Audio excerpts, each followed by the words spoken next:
I want to ask you some questions here, and I want you to be honest with yourself about the answers.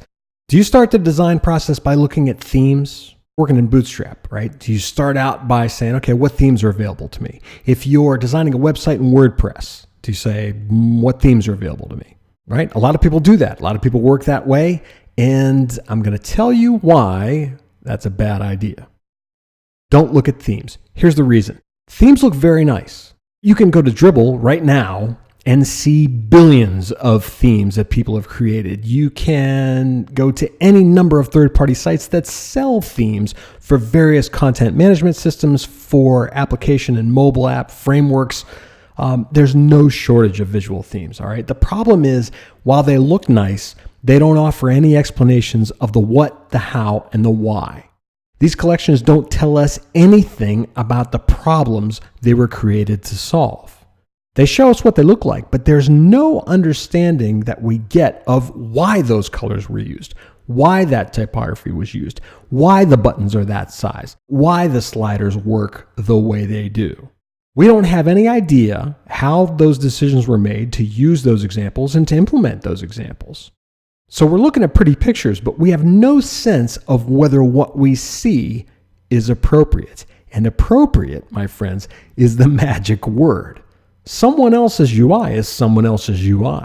It's not yours. Here's another question. Do you start the design process by looking at the work of other designers? Right? You go to Dribbble or you go to Behance or any of those other places and you look at people's work. Pinterest, right, is full of UI designs. People say, hey, I've redesigned Facebook for the 6,000th time, or I've redesigned Twitter, or I've redesigned Apple's iTunes for the 6 millionth time. Yeah, I'm being sarcastic for a reason. But this is common, and you're not alone. But if you do this, you're making a mistake, okay? Don't look for inspiration. I want you to understand that you will not find the inspiration you're seeking by looking at the work of others. Let that sink in for a minute, okay?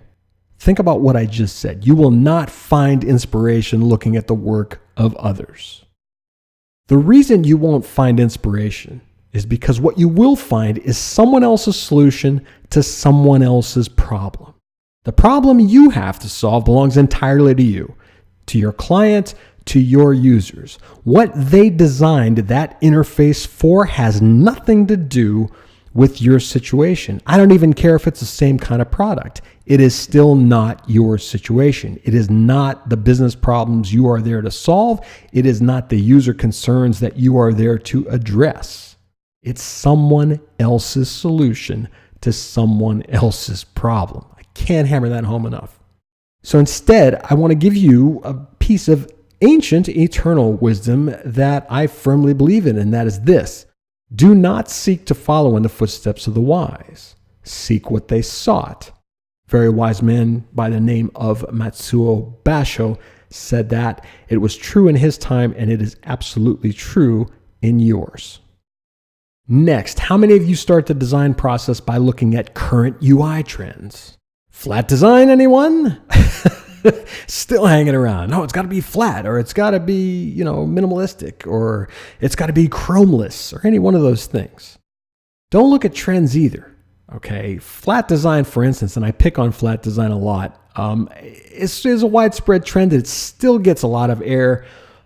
People are still talking about it. We're still sort of obsessed with everything being flat, which is fine. But the problem here is that designers are adopting the look of flat design without considering whether it's appropriate for the situation or whether people will understand what they see. This idea of less is more has been taken to an extreme.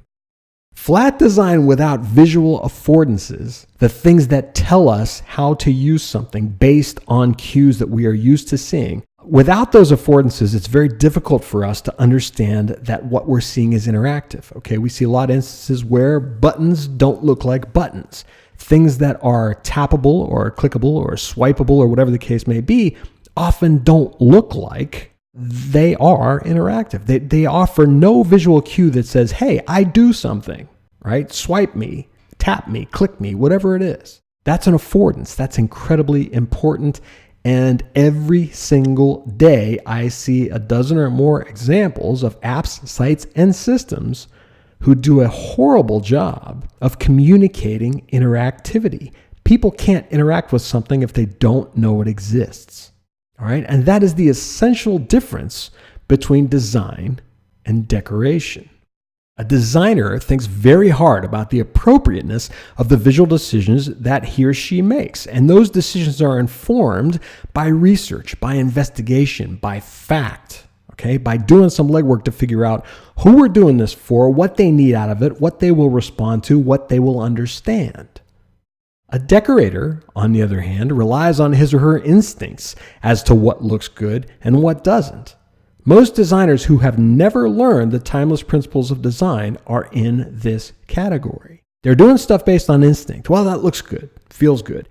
And in some cases, they're able to do that simply because they have natural visual talent.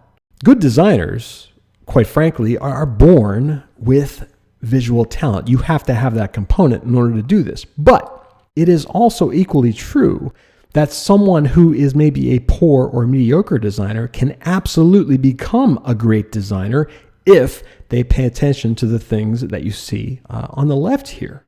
Because without that thought, without that underlying motivation, without an understanding of what we're trying to accomplish, you're just decorating. So being a designer has everything to do with understanding context of use, which means you understand what people are here to do, you understand why they're here to do it, and consequently, that helps you to understand what visual cues you can create to guide them through that process, to help them through that process, to make it easier or simpler or faster or any number of things, okay? Which of course relates back to good user experience. So design mantra number 2 is this: stop solving other people's problems. Your situation is yours. The context of use you are designing for is yours. Your users, your clients, your product, your workflows, etc., etc., etc. Don't get caught mimicking things that have nothing to do with the problem you're trying to solve.